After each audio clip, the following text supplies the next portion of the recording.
Врската меѓу високиот холестерол и срцевиот удар не е ништо ново, но ново глобално истражување предупредува од епидемија на висок холестерол.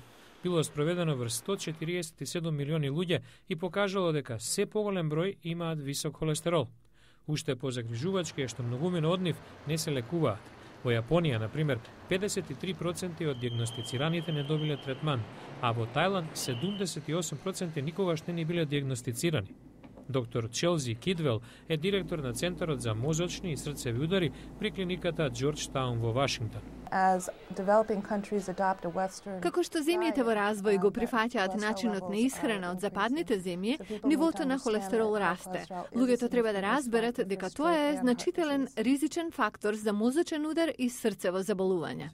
Кардиоваскуларните заболувања се причината за над 17 милиони смртни случаи годишно. Светската здравствена организација наведува дека 80% од нив се во земјите во развој. Ризикот може да се намали со промена на стилот на живење. Доктор Џозеф Сабик од клиниката Кливленд советува.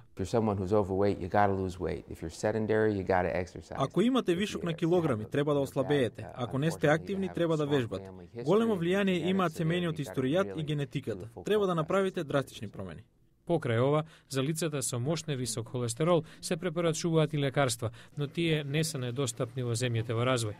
Лекарите, покрај редовната контрола, препорачуваат и помалку сол, маснотии и одвикнување од пушењето.